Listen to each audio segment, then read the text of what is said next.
کیا کہیے گا مفتی صاحب قرآن کریم کی عظمت اور اہمیت کے حوالے سے کیا فرمائیے؟ اعوذ باللہ من الشیطان الرجیم، بسم اللہ الرحمن الرحیم۔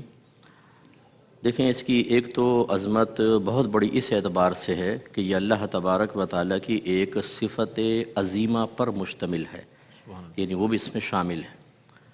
وہ کیا ہے؟ کلام الہی۔ قرآن جو ہے وہ اس کا اطلاق 4 چیزوں پر ہوتا ہے۔ ایک الفاظ، دوسرا مفہوم اور معانی، تیسرے نقوش، اور چوتھا ترجمہ ہم کہتے ہیں اس کو، اس سے مراد وہ واقعات جو پہلے ہوئے، جیسے موسیٰ علیہ السلام کا اور صالح علیہ السلام کے واقعات ہوئے۔ ان میں سے جو الفاظ ہیں، الفاظ جو آپ منہ سے ادا کرتے ہیں، ہر اگلا لفظ پچھلے والے کو فنا کر دیتا ہے۔ اس کا مطلب ہے الفاظ حقیقتاً اللہ کا کلام نہیں۔ اسی طرح جو نقوش ہیں قرآن پاک پہ لکھا ہوا ہے، یہ بعض آپ نے سنا ہوگا شیطان نے آگ لگا دی، وہ جل گئے۔ اللہ کی صفت میں تو فنا نہیں ہے، اس کا مطلب یہ بھی حقیقتاً اللہ کا کلام نہیں ہے۔ جو واقعات تھے وہ بھی ختم ہو گئے، فنا ہو گئے، وہ بھی اللہ کا کلام نہیں۔ اللہ کا کلام وہ ہے جو ہمیشہ باقی تھا، باقی ہے اور باقی رہے گا، اور وہ کیا ہے؟ مفہوم۔ وہ مفہوم ہے۔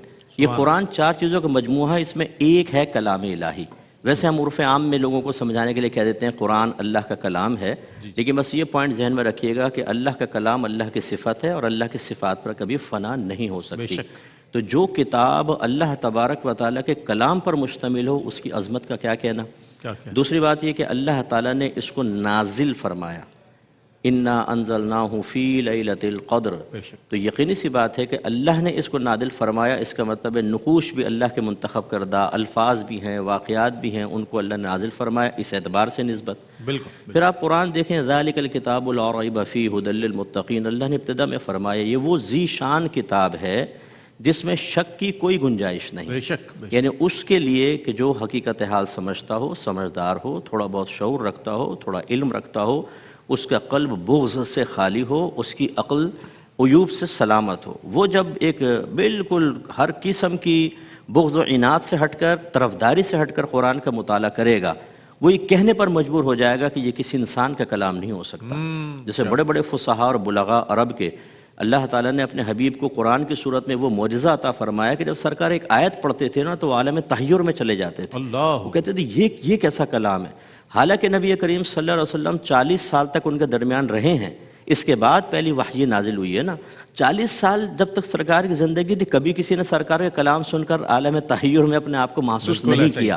اس کا مطلب ہے 40 سال کے بعد جب سرکار نے کلام الہی سنایا تو وہ تعجب میں مبتلا ہو گئے کہ یہ کسی انسان کا کلام نہیں ہو سکتا۔ یہ ان کی بدبختی تھی کہ اسی سے پہچان لیتے کہ 40 سال تک تم سے باتیں کرتے رہے کہ تمہیں کبھی تعجب نہیں ہوا، اب وہ کہہ رہے ہیں کہ یہ اللہ کا کلام ہے تو اللہ کا کلام ہوگا نا، تو مان لو اس کو، کیونکہ تمہیں اس نے بالکل عاجز کر دیا ہے۔ تو یہ وہ کتاب ہے جس میں شک کی کوئی گنجائش نہیں، اور یہ خاص فرمایا یہ متقین کے لیے ذریعہ ہدایت ہے، اور ہدایت اسی وقت حاصل ہوگی کہ جب ہم اس کو باقاعدہ سمجھیں، اس کو یاد رکھیں، اس پر عمل کریں، اپنا احتساب کریں، برائیوں کو دور کریں، تو قرآن کا کم حقوق فیض حاصل ہوگا۔ پھر جو اللہ نے فرمایا کہ شہر رمضان الذی انزل فیہ القرآن ھدی للناس، اس میں تو فرمایا ھدی للناس، تمام لوگوں کے لیے ذریعہ ہدایت ہے۔ اس کا مطلب آپ یہ دیکھیے گا، بس آخری بات میں عرض کروں گا، بعض قوال حضرات کہتے ہیں کہ ہم باہر گئے، ہم نے قوالی پڑھی، لوگ ایمان لے آئے۔ بعض ویسی کوئی اپنا اچھا رویہ اختیار کرتا ہے، کوئی ایمان لے آتا ہے، لیکن جو ایمان لاتا ہے نا اس کا ایمان اتنا پختہ نہیں ہوتا، لیکن جو قرآن کی اسٹڈی کر کے پھر ایمان لے کر آتا ہے وہ اتنا مضبوط مسلمان بنتا ہے کہ شاید ہمارے گھر میں ایک مسلمان بچہ پیدا ہو، بڑا ہو جائے، اس کا ایمان اتنا مضبوط نہیں ہوگا جتنا اس کا ہوگا، کیونکہ وہ براہ راست کما حقوق قرآن کا فیض حاصل کرتا ہے، وہ عالم تحیر میں ہو جاتا ہے۔ میں نے ایک انگریز کو پڑھا، کچھ میں پڑھ رہا تھا کہ وہ سمندر کے معاملات کو بہت اچھی طرح جاننے والا تھا۔ اس نے جب قرآن پڑھا، اس نے کہا کہ میں نے اسٹڈی کی ہے کہ محمد تو کبھی سمندر کو انہوں نے سفر ہی نہیں کیا، تو وہ اپنے پاس سے تو یہ بات نہیں لکھ سکتے۔ جو سمندر کی منظر کشی اللہ تبارک و تعالیٰ نے کی ہے، اس نے کہا کہ یہ محمد کا نہیں، یہ کسی اور کا ہی کلام ہے، اور میرا رب ہے، اور وہ آدمی ایمان لے کر آیا۔ تو خلاصہ کلام یہ ہے کہ اتنی عظیم اور ہدایت والی کتاب ہمارے پاس ہے، لیکن المیہ کیا ہے کہ ہمارے مسلمان کو اس کو پڑھنے کی فرصت نہیں ہے۔ ایک شخص پوری زندگی فوت ہو جاتا ہے، پوری زندگی 40-50 سال، اسے یہ نہیں پتا ہوتا میرے رب نے قرآن میں کیا بیان فرمایا۔ ترجمہ اور تفسیر سے نہیں پڑھتے ہیں، ترجمے سے ایک شعور حاصل ہوتا ہے آیت کیا کہہ رہی ہے، اور تفسیر مقصود الہی کی تعین کر دیتی ہے۔ اگر اس عظیم قرآن کو پا لیا ہے تو اس کی عظمت کو حاصل کرنے کے لیے اور اپنے آپ کو اس کے ذریعے عظیم بنانے کے لیے ہمیں قرآن کو سمجھنا بھی ہوگا۔ مفتی محمد اکمل مدنی صاحب سے ہم قرآن علوم کے حوالے سے جاننا چاہیں گے کہ قرآن کریم میں کون کون سے علوم ہیں، اس پر تفصیلاً ارشاد فرمائیے۔ جی بسم اللہ الرحمن الرحیم۔ یقیناً ان علوم کا احاطہ تو طاقت انسانی سے باہر ہے، کیونکہ ہم اسی کا احاطہ کر سکتے ہیں یا انہی کے بارے میں غور کر سکتے ہیں جو ظاہری طور پہ ہمیں سمجھ میں آتے ہیں۔ جو باطنی چیزیں ہیں اس کو تو ہم نہیں جان سکتے، ہاں ان کے حامل ہیں میرے آقا صلی اللہ علیہ وسلم، کیونکہ جن آیات میں اللہ نے فرمایا کہ حبیبی اس قرآن کا آپ کے سینے میں جمع کرنا ہمارے ذمہ کرم پر ہے، وہیں پھر آخر میں فرمایا کہ ثم ان علینا بیانہ، اے حبیب اس کا بیان بھی ہمارے ذمہ کرم پر ہے۔ اور بیان اس چیز کو کہتے ہیں جو ما فی الضمیر کو ظاہر کر دیتا ہے۔ اگر آپ سے میں کہوں کہ میں ایک بات آپ کو کہنے لگاؤں، آپ اس پہ عمل کریں، آپ کہتے ہیں ٹھیک ہے اور میں بولوں نہیں، تو آپ میرے ما فی الضمیر پہ کیسے مطلع ہوں گے؟ آپ ان کو سب بیان کیجئے نا۔ تو علماء نے فرمایا کہ اللہ تعالیٰ نے جیسے جیسے آیات نازل فرمائیں ان سے متعلقہ جتنے علوم تھے، نکات تھے، لطائف تھے، اسرار تھے، رموز تھے، سب اپنے حبیب کو سکھا دیے۔ سبحان اللہ۔ اور سکھانے والی ذات اللہ کی، سیکھنے والی ذات میرے آقا صلی اللہ علیہ وسلم کی۔ آپ نے بھی کالج یونیورسٹی میں ویسے بھی پڑھا ہے، جو ٹیچر بہت ہی زیادہ وسیع علوم کا حامل ہوتا ہے نا، وہ بات کو پھیلاتا جاتا ہے، ایک کے بعد دوسری چیز، تیسری، اس طرح اس کا علم ہوتا ہے کہ ہم حیران ہو جاتے ہیں۔ اب سوچئے اللہ کے علوم کا معاملہ کیا ہوگا، اور اس نے وہ اپنے حبیب کے سینہ اقدس میں اتار دیے۔ بس یہ ضرور تھا کہ نبی کریم کو ایک مخصوص اس کا حصہ لوگوں کے سامنے ظاہر کرنے کی اجازت تھی، باقی وہ وصف نبوت جو سرکار تھا اس کا وہ متقاضی نہیں تھا کہ باقی علوم کو ظاہر کیے جائیں، لیکن فیض سارا قرآن کا ہی ہے۔ تو پہلی بات تو یہ کہ بہت علوم ہیں جن پر ہم دسترس حاصل نہیں کر سکتے۔ ظاہر طور پر دیکھیں تو پہلا علم العقائد، ہمارے عقیدے، صحیح عقیدے کی اصلاح اور صحیح عقیدے کا تعارف یہ قرآن سے حاصل ہوگا۔ اس میں آپ دیکھیں اللہ تعالیٰ کی ذات، صفات، پھر جنت، دوزخ، جن، فرشتے، رسالت، نبوت، نبی، رسول، عقیدہ آخرت اور جنت، دوزخ وغیرہ، ان سب کے بارے میں اللہ تبارک و تعالیٰ نے قرآن عظیم میں بیان فرمایا۔ ورنہ اگر یہ قرآن نہ بیان کرتا اور نبی کریم بھی نہ بیان فرماتے تو ہمیں تو ان عقائد کے بارے میں پتہ نہیں چلتا کہ ہمیں کن چیزوں پر اعتقاد راسخ رکھنا ہے۔ تو یہ عقائد کا علم اس سے حاصل ہوتا ہے۔ دوسرا آپ غور کریں تو احکام شرعیہ عملیہ کی تفصیل قرآن عظیم میں، لیکن اجمالی طور پر تفصیل بھی ہے اور اجمال بھی ہے۔ اس اجمال کو دیکھیں تو تفصیل اس میں پوشیدہ ہے اس اعتبار سے، باقی اس کی تشریح توضیح نبی کریم نے فرمائی، تو لہٰذا آپ بیوع کے بارے میں دیکھ لیں، سود کے بارے میں دیکھیں، رشوت کے بارے میں، پھر دوسرے کا مال باطل طریقے سے حاصل کرنا، تو جتنی اس کی ضمناً صورتیں ہیں وہ سب اس آیت کے تحت، ان آیات کے تحت آ جائیں گی۔ اسی طریقے سے وضو کو دیکھیں، غسل کو دیکھیں، تیمم کو دیکھیں، نماز کو دیکھیں، ان سب کا اجمالی بیان آپ کو قرآن میں ملے گا۔ تو احکام شرعیہ عملیہ کا علم بھی حاصل ہوتا ہے۔ تیسرا ہے گناہوں کی معرفت، صغیرہ گناہ کیا ہے، کبیرہ کیا ہے، غیبت کا بیان بھی ہے، تکبر کو اللہ نے بیان فرمایا، یعنی باطنی گناہ بھی ہیں، ظاہری گناہ بھی ہیں، توضیح تشریح نبی کریم نے ارشاد فرمائی۔ پھر آپ دیکھیں اس میں اسپیس کا آپ کو علم نظر آئے گا، چاند کے بارے میں، سورج کے بارے میں، آسمان کی وسعتوں کے بارے میں چیلنج دیا کہ کوئی انسان اور جن اس کی وسعتوں سے باہر نکل کے ذرا بتائیں۔ اور آج سائنسدان بھی یہ کہتے ہیں کہ وہ جب غور کر رہے ہیں، جو دوربینیں لگا کر بیٹھے ہیں، کہ ایک ستارہ ہمیں یا سیارہ ایک جگہ نظر آتا ہے، کچھ عرصے بعد وہ اس سے کئی لاکھ میل دور نظر آتا ہے، اس کا مطلب ہے آسمان میں تیزی سے وسعتیں ہو رہی ہیں۔ تو اللہ نے صحیح چیلنج دیا، نکل کر بتاؤ اس کی وسعتوں سے باہر، کوئی نکل ہی نہیں سکتا۔ ہم تو دنیا کے مدار سے باہر نہیں نکل سکتے، اب آلات ایجاد ہوئے تو نکل رہے ہیں، لیکن اسپیس کے اندر جب اس عالم تحیر میں داخل ہوتے ہیں تو اپنے آپ کو ایک ذرے سے بھی حقیر سمجھتے ہیں، اس وقت اللہ تعالیٰ کی عظمت کا صحیح اندازہ ہوتا ہے۔ اس کے علاوہ پھر اللہ تعالیٰ نے دیکھیں بائیولوجی کا علم جو ہے، جو انسان کی جسمانی تشریح سے متعلق، پیدائش سے متعلق، ان چیزوں سے متعلق جو سائنس کے تحت یہ آتا ہے وہ اللہ نے بیان فرمایا۔ ماں کے پیٹ میں تم سب کو کس سے پیدا کیا؟ پانی کی ایک بوند سے پیدا کیا، یہ ہمارا مذہب بتا رہا ہے۔ پھر اس کے بعد ماں کے پیٹ میں جب وہ بوند پہنچتی ہے، پھر عورت کا پانی بھی اس کے ساتھ ملتا ہے، پھر وہ پہلے خون کی پھٹک بنتا ہے، پھر ایک گوشت کا لوتھڑا بنتا ہے اور ایک خوبصورت انسان ہمارے وجود میں آ جاتا ہے۔ یہ بتدریج مراحل قرآن نے بیان فرمائے ہیں۔ اسی طریقے سے آپ دیکھیں حضرت عزیر علیہ السلام اپنے ایک گدھے کے ساتھ تھے، کھجور تھی اور تھوڑا سا شیرہ تھا، رس تھا آپ کے پاس۔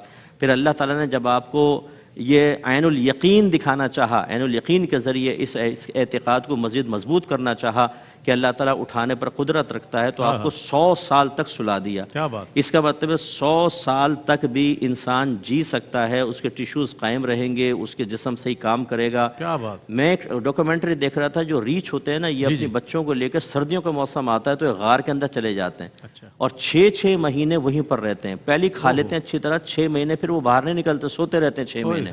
1 منٹ میں 1 یا 2 دفعہ دل دھڑکتا ہے اور پھر وہ باہر نکلتے ہیں. یہ اللہ تعالیٰ نے اپنی شانیں دکھائی ہیں. عزیر علیہ السلام جب اٹھے ہیں, اللہ نے دریافت فرمایا کتنے عرصے آپ سوئے ہوں گے؟ کہا کہ بس یہ کہ 1 دن یا سو کچھ حصہ.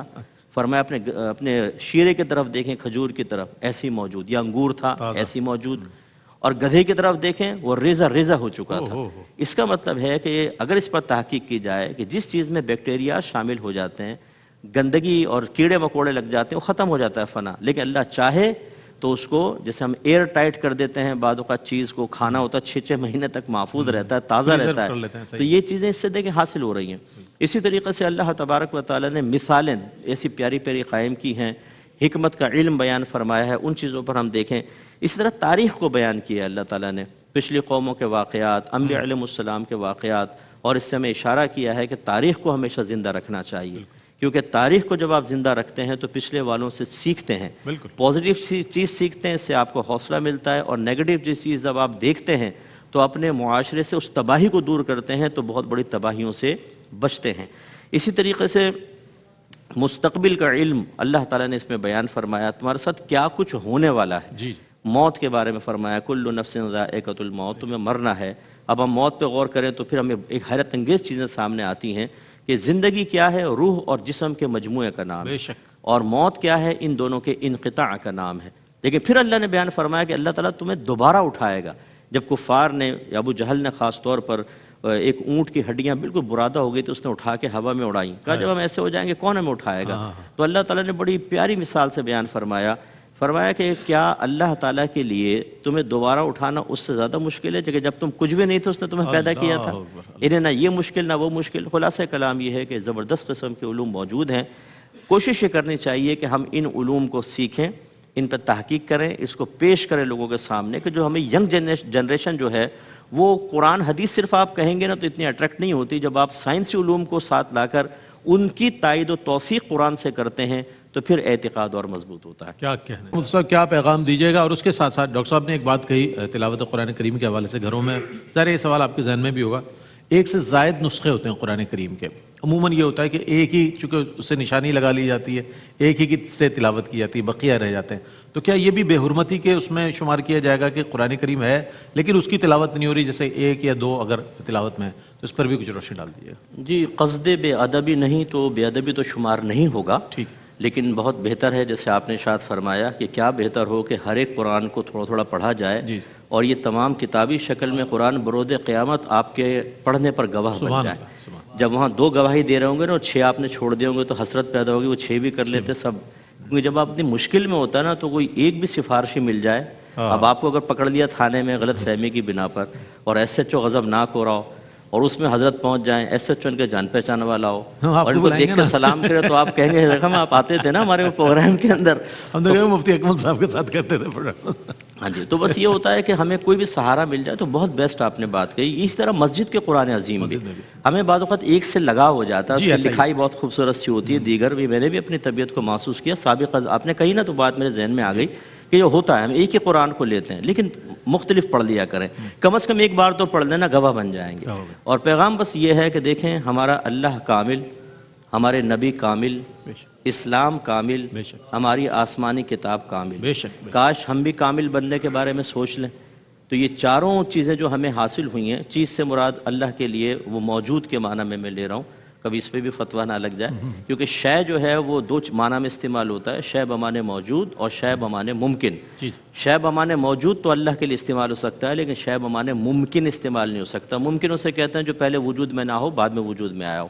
تو خلاصہ کلام یہ ہے کہ ہمیں اپنے آپ کو کامل کرنے کی کوشش کرنی چاہیے, اور اس کے لیے کامل چیزوں کی طرف متوجہ ہونا ہے, اور وہ ہے اللہ کی طرف رجوع کریں, نبی کریم کی طرف, قرآن کی طرف, حدیث کی طرف, اور اسلام کو اپنائیں. اللہ ہمیں بھی کامل کرے گا.